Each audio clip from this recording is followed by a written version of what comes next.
All right. Shalom, shalom, beautiful people. Blessings and love to you all. Let's go ahead and jump right into it, y'all. We are continuing on with 40 days, a word in the word. We are in day 24, y'all. Day 24 of a word in the word. Praise Yah, man.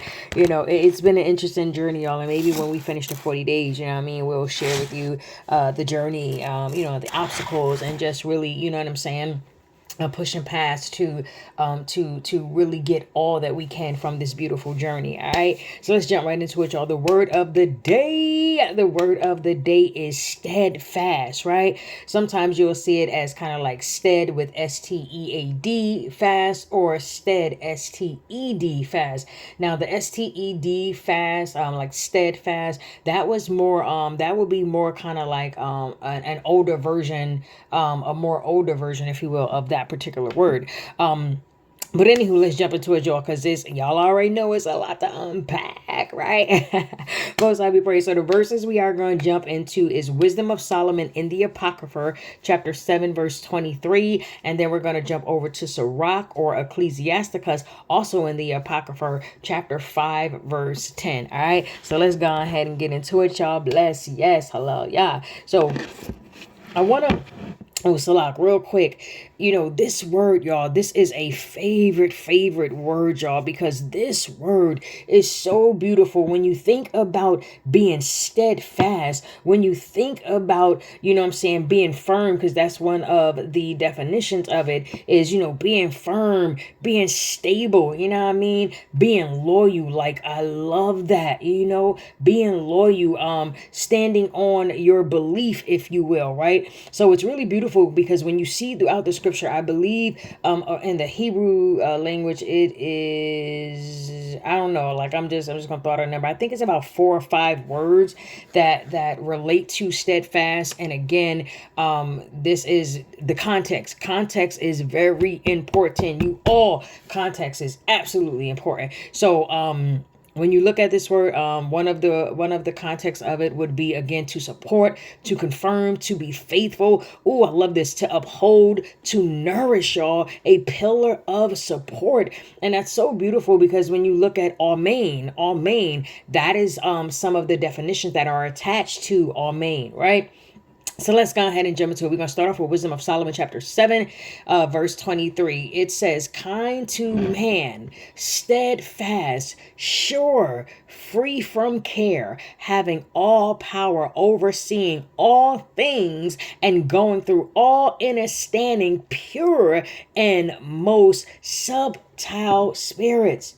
And this is so beautiful, y'all, because like, if you do have to definitely go back and read this whole chapter. It is talking about wisdom, the beauty of wisdom, and how wisdom was here, you know what I'm saying, from the beginning. So it's a really beautiful chapter to really dig into. So just keep that in mind, y'all. In the context of this verse, it is talking about wisdom. If you go back up to like verse 21-ish, you know what I'm saying, just a few verses up, you'll see that wisdom is saying, like she's the work of all things, and different things like that. So just, and shoot, even if you look right after that verse 24, it says, for wisdom is more than any motion, right? So this verse is referring to wisdom. So let's go ahead and jump into it, right? Kind to man.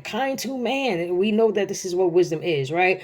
Steadfast, right? Steadfast, sure, free from care, having all power, overseeing all things, and going through all understanding, pure and most subtile. Now, I really love this, y'all, because sometimes we hear this word subtile and people automatically associate it with Genesis chapter 3, verse 1. Salak, when it talks about the serpent being more subtile. Hold on, y'all. Once apologies, y'all. I was trying to talk fast and I'm over here thirsty. So I'm just going to go ahead and still try to push through, right? So in Genesis chapter 3, verse 1, when it talks about the serpent being subtile, that word there is arum, which is like very crafty, or, very shrewd, subtile, someone who's very sly and cunning, right? But when you look at the subtile in this verse right here, that Hebrew word is kakam, which is, wisdom. It's the root word of wisdom, because we know we hear wisdom as kukma, So the root word would be come. So it's wise. It's someone who is very learned, very prudent. Is someone who is ethically, and we'll use the word religiously for the sake of conversation. Someone who is wise in those areas is someone who is intelligent, skillful, artful, right? So it's talking along those lines, right? So I just wanted to clear that up real quick before we jumped into the steadfast part of this verse. Kind to man, steadfast, steadfast. So kind to man, and then it says steadfast, faithful, loyal, firm, supportive. That's so beautiful, right? Someone who is sure, confident, free from care, and not just, oh, you just reckless out here doing things. No, free from the cares of this world, free from the cares of men, right? Having all power, overseeing all things, and going through all understanding, pure and most subtile spirits. Now we're talking about the righteous subtile. We're talking about that kakam, that wise, that intelligent, right? We're talking about wisdom. So keep that in mind. But just jumping back to steadfast, y'all. I want to read it with the definitions in place, if you will, right? So again, we're talking about steadfast in the sense of being courageous, in the sense of being strengthened, in the sense of being faithful and loyal, in the sense of standing on your belief. So it says kind to man, firm, supportive, courageous, strengthened, standing on my belief or your belief. Like it's a firmness, right? It's a support, y'all. It's a really beautiful word. And again, I thank y'all because I know I'm talking pretty fast. But again, you can look at steadfast and relate this to Amen, because when you look in other scriptures, like for instance, I think it is Psalm 78, I believe, 78 verse 8. Or Psalm 78:37, somewhere around, there, where you see steadfast, it has amen, which is to support, to confirm, to be faithful, to nourish, to uphold. It's a pillar, one who is supportive, one who is established, right? So when we look at this, we can see that we can embrace these characteristics and standards and make them our own. Kind to man, we're talking about wisdom here. Kind to man, steadfast, again, put those words there. Established, faithful, to make firm, supportive, nourished, right? Kind to man and steadfast. Steadfast, y'all. And we have to be steadfast in the ways of the Most High. We have to be established in righteousness. And what more and what better way, if you will, to be established in righteousness than to have wisdom on your side, than to be supported by wisdom, than to be confirmed and nourished by wisdom. It's a beautiful thing, man. Praise Yah, right? Let's go ahead and jump to Ecclesiasticus or Sirach, and also in the Apocrypha chapter 5 verse 10. And again, y'all, keep in mind, these are just pop-up messages, pop-up word of the day to just go ahead and just get you going and get you provoked on the path of righteousness, where you can take the time to dig into these scriptures, where you can, add to the study by going ahead and jumping in and doing your own research on these particular words. Take the time to do this, fam, right? And listen, go ahead and share it in a comment, right? We are a family up in here. We are trying to, no, let me rephrase that. And we are moving along the path of righteousness, and we are doing it together, y'all. We can be steadfast with each other. We can support each other. We can nourish each other. We can be faithful in the faith together with each other, right? Or together with each other. Y'all get it, right? So let's go ahead and jump to Ecclesiasticus, again, also known as Sirach, in the Apocrypha chapter 5, verse 10. Let's get it, y'all. Right. It says, be steadfast in your understanding. Whoo, I love this. And let your word be the same. Be steadfast. Be faithful. Uphold, nourish, confirm, support, be established.